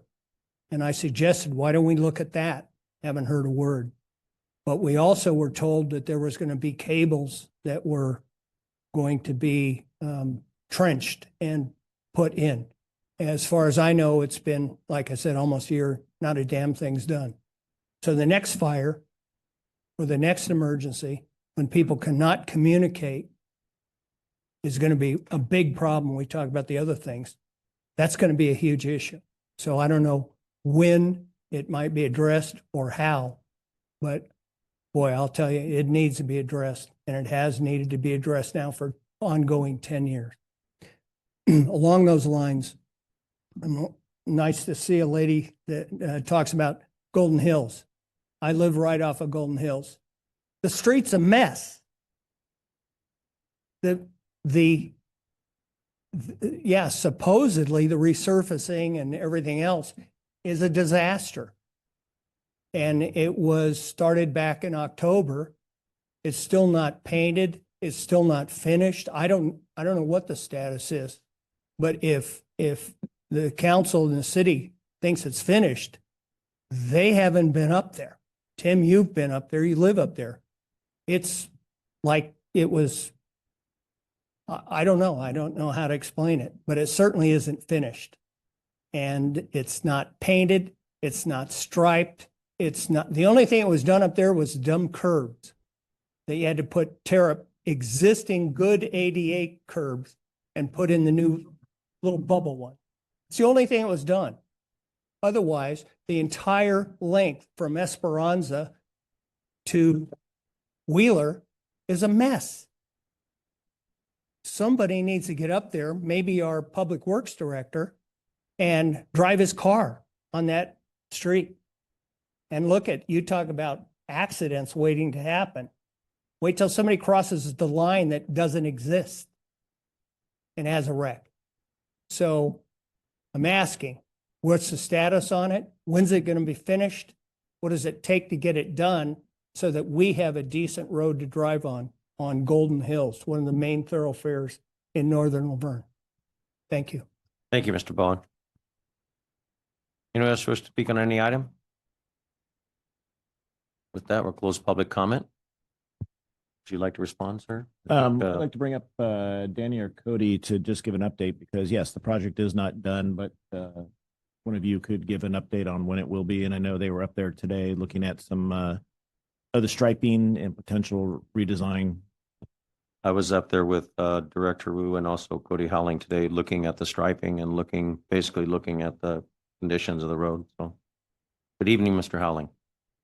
Good evening, Mayor and members of the City Council. Yes, so we did have kind of a wetter than normal November, which set us back. The project is complete with respect to the slurry seal. Slurry seal is a mixture of aggregate, basically sand, and asphalt. And so usually there's a cure time that we want to let that sit so that that fresh striping doesn't get torn up and moved around. Kind of a dynamic and flexible material.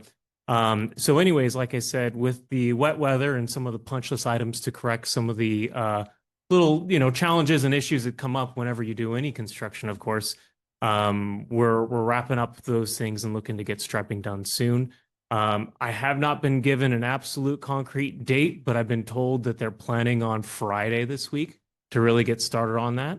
I know, yes, Mayor, we met up there to talk about some details and kind of just make sure everything's buttoned up and ready to go. And so confident that we'll be done with it very soon and appreciate the community's patience as we work through this. And hopefully at the end of this, it will be a better street, a street that will hopefully be cheaper to maintain in the long run and certainly achieve our goals up there. Thank you, Mr. Howling.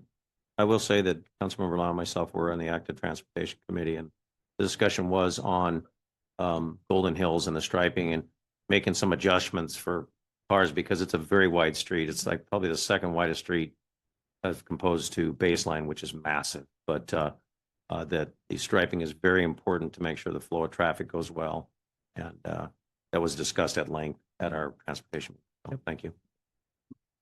Sorry, quick question. Is there something we can get as far as like a blinking stop sign on Stevens Ranch and Esperanza, Stevens Ranch and Golden Hills and right around that area? Because the lines, you can't tell where you. Yeah. So kind of an issue there. And then the other one would be.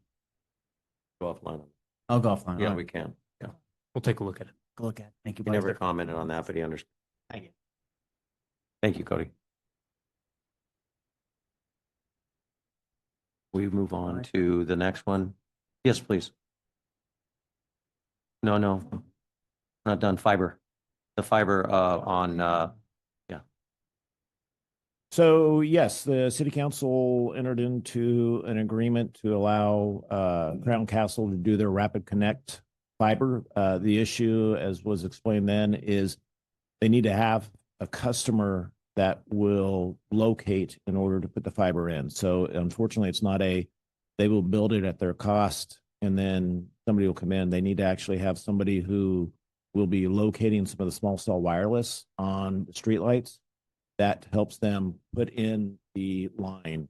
I could always, if the council so directs, and we could add it in as a CIP project, I could find out what is the actual cost of that and approach Crown Council to say, hey, if you're not getting a Verizon or a T-Mobile or somebody to put on the small cell wireless, then what is the cost to run that Rapid Connect up there? So then it removes that impediment to maybe a Verizon or a T-Mobile or AT&T or something like that. So if that's direction, I'd be happy to, find out what that cost is and see if it's, if it's several $100,000, we're going to have to, look at some prioritization.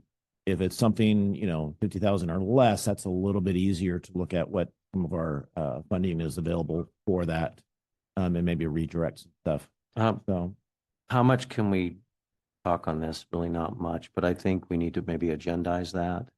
And the issue is too, is I would like to look into the golf course to find out what's operating there still. They have multiple antennas on that property, and ever since that golf course closed, it seems like we lost all of our capabilities. And I will agree with Mr. Bowen. It's not bad, it's horrific. Oh, it is. Yeah. And so I think we should agendize this, but we need to do it post haste. We are in the rainy season, thank goodness. But at the end of the day, if a catastrophe happens, you have no coverage up there. Well, It's just odd. And my worry is that when the winds pick up, which they do Tomorrow, they will shut off the power, because after last year's firestorms, Southern California Edison told us, and then we presented that last spring, that anytime the winds pick up, they are purposely shutting off the power so fires won't start, and that will become a necessity, an issue, no matter what. And it's them pushing the button, not us. And we don't have zero control over that, even though we call them to ask them, they will not put it back on. And that this will be our next season after the last year of those horrific winds coming. we're expecting Santa Ana's Wednesday and Thursday. And that's Mountain Springs and then us on Golden Hills. Well, That's first and second. Well, that'd be a good idea, Mayor. If we could agendize this and talk about it, especially if we can maybe consider using. Yeah, I think we need to look at that. If we could agendize that. No, absolutely. Given We the could put direction. on the next month's. Yeah, agenda. so it would be January January. 19th, and that would give us opportunity to reach out to several of the carriers. They're not easy to get a hold of, and that is one of the reasons why I'm always telling people and residents to call your carrier, complain, because it's that demand for the service that gets them to be thinking about this. So, Well, I'm sorry, instead of a carrier, sorry to cut you up, instead of a carrier, I'd like to look at overall like Starlink. Because I know they did something when it came to the fires, and I know they're out there deployed heavily. in Well, their- again, let's agendize it. Yeah. We need to agendize it. But what we'll look Well, at is agendizing, what are some of the alternatives? Because honestly, I don't know, it's one thing to talk about Starlink for this building here, but Starlink for, small cell Different wireless and application. stuff, I don't know about how that Let's application is. agendize this and because it, We'll have to but reach out. but- I'll reach out within my authority to talk to some folks, and if we can get some assistance. if can you not, please just do that? direction. Because it's been too long. Oh, absolutely. And it's So, dangerous. and mostly, the understanding of what is going on at Sierra Laverne, and if there were some cell towers that Just were awfully odd that this, taken off. just awfully odd that So- that happened in about the time frame. So, and when that was there, we had great coverage. Anyway, hey, you too. Something like we are. Anyway, was there another item that we were discussing? I think, was that it? That covers, Correct. That's The it for fiber and the then the, regular okay. calendar. So, Okay. Let's, Councilmember Crosby. Thank you. I want to thank Bonita High School Chamber Singers one more time. They did an excellent job. It's great seeing those young adults and what they can perform and do is just amazing. Mr. Yoder does a great job. He did announce they're having their concert tomorrow at the church. It's a free concert that they have. It's normally for friends and family, and it's one of the best it's one of the best concerts right there at the Methodist Church. So that will be tomorrow night. Monday, December 8th, senior movie matinee, A Christmas Story is playing at the community center. The car show was amazing this last over Thanksgiving break, and we got a lot of great businesses not only downtown but on the Foothill corridor as well. A lot of dining opportunities. Like the mayor always says, stay local, shop local, keep it all in-house. Appreciate the community coming out and really helping us with the e-bike. I think we had a room with a lot of like minds tonight, and really trying to look out for not only our kids' safety, but our own safety out there as well. So thank you for coming out and being part of all of our discussion. Thank you, Mr. Crosby. Councilmember Johnson.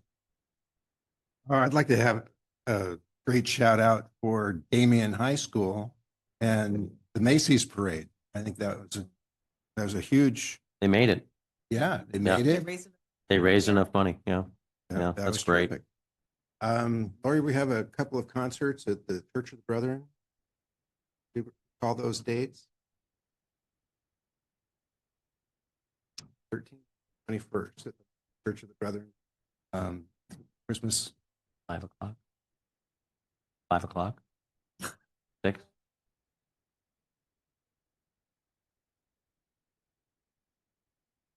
Good. He lives with her. You know, she's got a schedule. He just takes her for the schedule.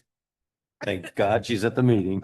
Yeah. Is that it, Mr. Johnson? That's it. Thank you. That's when we're allowed.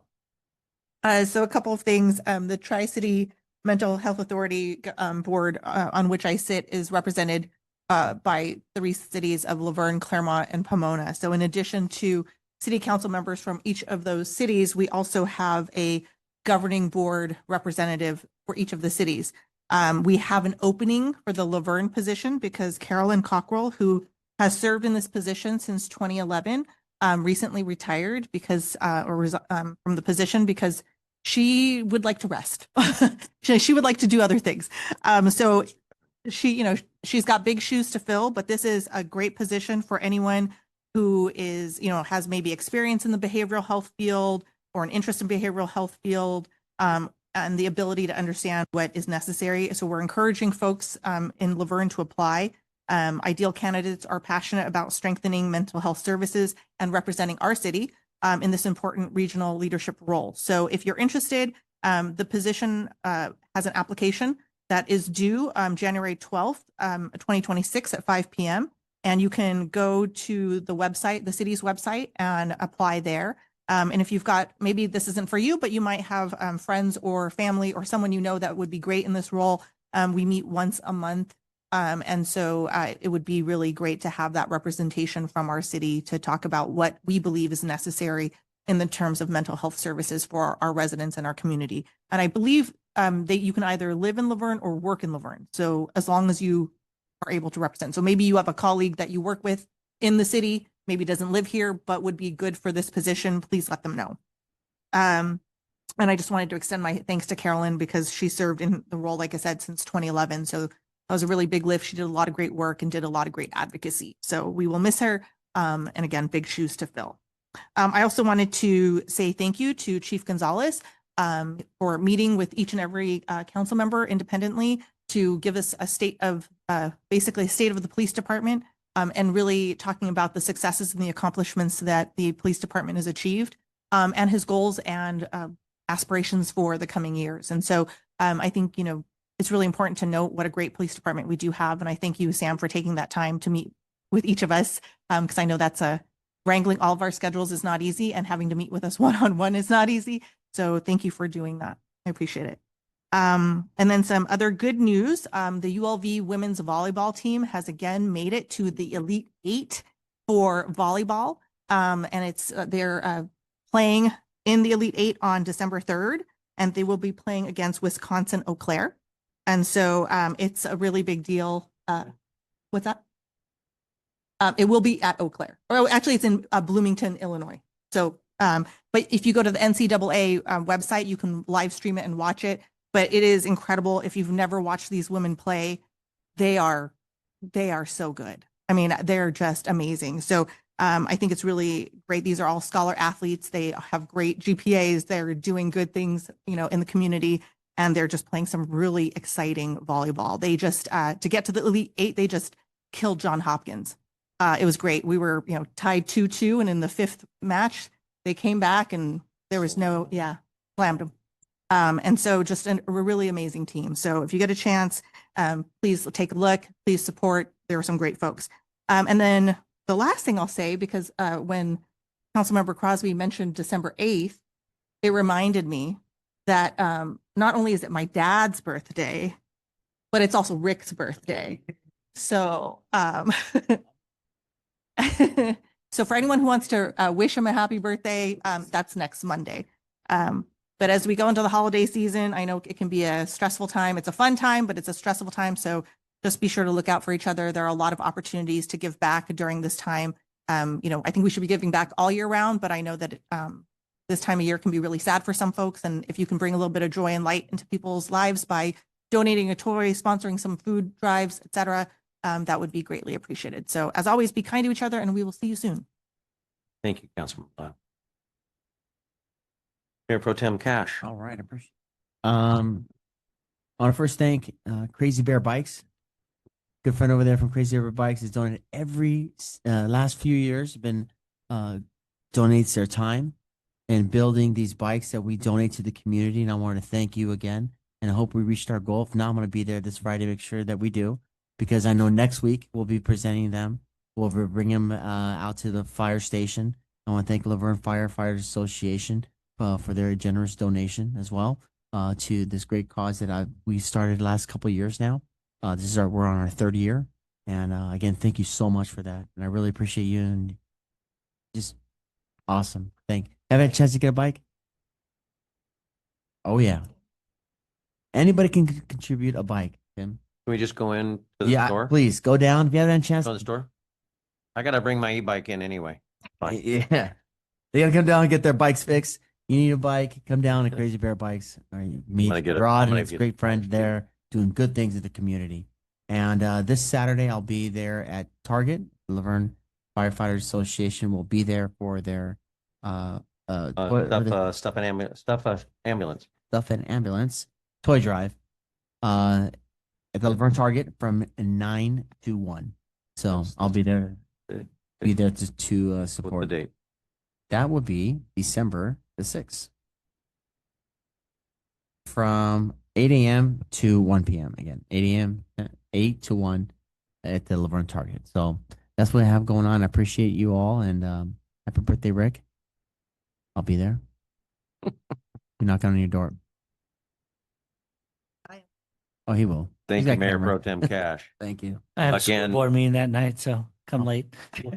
Again, as my counsel so eloquently stated, this is a time of year when it's really reach out to those family and friends, but also put your phone down, pay attention to what's on the road. A lot of people are out, a lot of people aren't paying attention.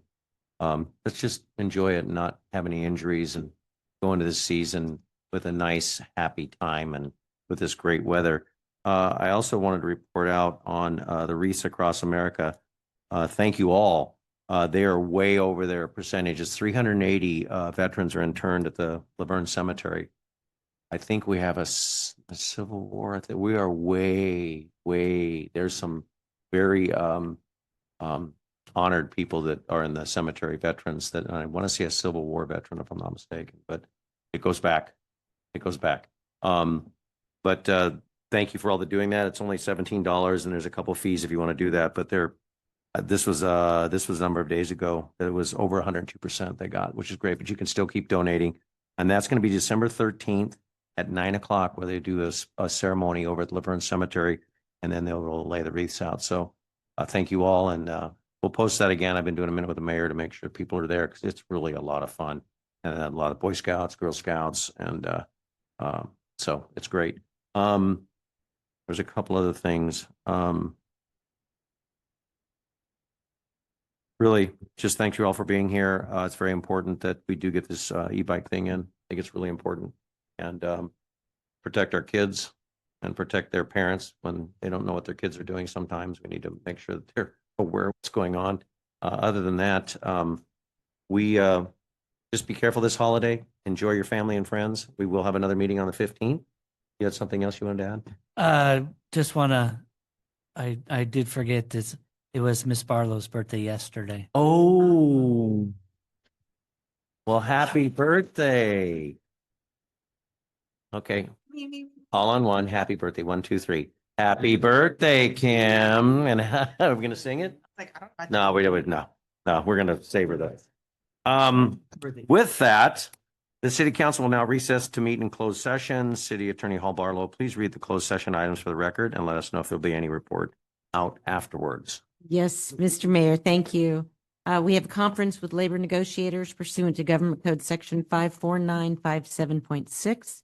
Negotiators, city manager, assistant city manager, and city attorney. The organizations are Laverne City Employees Association, Laverne Firefighters Association, Laverne Fire Middle Management Association, Laverne Police Officers Association, Laverne Police Middle Management Association, and all unrepresented employees. I do not expect a report out this evening. Thank you. Council, we have any comments on this item? I'm going to open up public comment. Do we have any public comment on this closed session item? With that, no, we're going to close public comment. Before we go, prior to recessing closed session, I want to remind everyone the next regular city council meeting will be on Monday, December 15th at 6:30 p.m. Not 5:30, that's closed session. 6:30 p.m. Thank you all and be safe out there. Thank you.